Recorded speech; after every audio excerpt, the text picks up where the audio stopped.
Assalamualaikum warahmatullahi wabarakatuh. Perkenalkan, nama saya Salsabila Ningtyas. Saya di sini sebagai moderator dari kelompok 14. Saya di sini bersama teman saya akan menjelaskan tentang api unggun. Materi pertama yaitu pengertian api unggun, materi kedua sejarah api unggun, materi ketiga fungsi api unggun, materi keempat macam-macam api unggun, materi kelima syarat-syarat tempat api unggun, dan materi terakhir upacara penyalaan api unggun. Untuk materi pertama dan kedua akan disampaikan oleh saya. Baik, pengertian api unggun. Api unggun berasal dari dua kata, yaitu api dan unggun. Kata api mempunyai kesamaan kata dengan Agni, Geni, Bromo, Latu. Sedangkan kata unggun adalah onggokan kayu atau timbunan kayu atau tumpukan kayu. Api unggun adalah api yang dibuat atau dinyalakan pada unggun atau timbunan kayu, agar nyalanya lebih terang dan hangat lebih meluas untuk suatu kepentingan. Materi kedua, sejarah api unggun. Api unggun telah lama dikenal orang. Sebelum orang mengenal bahan bakar sebangsa minyak, orang menggunakannya untuk penerangan dan alat di kala dingin. Api yang dipuja-puja dan dikenal oleh orang Yunani kuno, Babylon, dan Mesir kuno pada hakikatnya adalah api unggun. Demikian pula kebiasaan nenek moyang kita yang berdiam itu juga termasuk api unggun dan masih dijalankan di gunung-gunung atau di daratan-daratan tinggi sampai sekarang. Untuk materi ketiga dan keempat, saya persilahkan kepada teman saya untuk melanjutkan materi tersebut. Terima kasih kepada moderator yang telah memberikan kesempatan kepada saya. 3 fungsi api unggun. 1 alat pemanas di kala cuaca dingin. 2 alat penerang di kala suasana gelap gulita. 3 alat pengusir binatang buas dari hutan.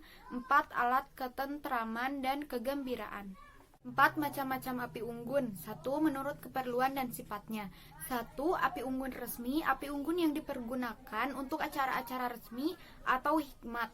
2 api unggun biasa, api unggun untuk keperluan rekreasi sehingga suasana lebih meriah dan gembira. 2 menurut bentuk.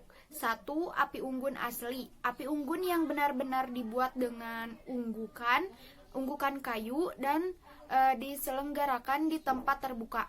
2 api unggun tiruan atau imitasi, api unggun yang tidak sebenarnya dibuat dengan unggukan kayu melainkan hanya tiruan belaka. Hal ini dapat berupa lampu lilin atau listrik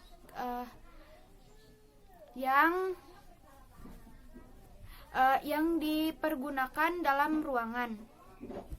Baik, terima kasih. Selanjutnya akan dilanjutkan dengan materi kelima dan keenam oleh rekan saya. Baik, terima kasih kepada Ibu Moderator. Di sini saya akan menjelaskan syarat-syarat tempat api unggun. Untuk menyalakan api unggun harus memperhatikan tempat dengan syarat-syarat sebagai berikut. Yang pertama, tempat yang terbuka cukup luas yang sesuai dengan peserta. Yang kedua, tanah lapangannya cukup kering, sehat, dan permukaannya datar. Yang ketiga, suasana sekitar lapangan tidak rimbun. Keempat, tempatnya jauh dari kediaman umum agar tidak mengganggu dan terganggu. Kelima, terlindung dari angin keras yang akan mengacau asap dan abu api unggun. Selanjutnya, upacara penyalaan api unggun. Pertama, persiapan. Masing-masing petugas telah siap dengan tugas dan tanggung jawabnya masing-masing. Kedua, penyalaan obor dasa dharma. Petugas obor sebanyak 10 orang masuk ke dalam lingkaran bagian di depan peserta dengan jarak yang diatur dengan 1 titik pusat kayu unggun. Ketiga, penyalaan umum. Setelah petugas obor mendekati unggukan kayu, maka secara bersama-sama obor dimasukkan di sela-sela kayu unggun. Keempat, amanat pembina. Amanat atau sambutan pembina upacara setelah atau sebelum api unggun menyala. Di hadapan sambutan tersebut sesingkat mungkin mengingat persediaan kayu yang ada. Kelima, atraksi. Setelah api unggun dibuka secara resmi, maka tibalah secara atraksi. Pertunjukan sebaiknya spontanitas agar suasananya lebih meriah. Keenam, penutup. Setelah acara secara keseluruhan selesai, maka tibalah saatnya secara tersebut diakhiri dengan berdoa. Mungkin itulah yang saya dapat jelaskan. Terima kasih. Terima kasih, sekian penjelasan dari kelompok kami, kelompok 14 yang membahas tentang api unggun. Mohon maaf apabila ada kesalahan dalam pengucapan dan materi yang kurang lengkap. Kami ucapkan terima kasih. Assalamualaikum warahmatullahi wabarakatuh.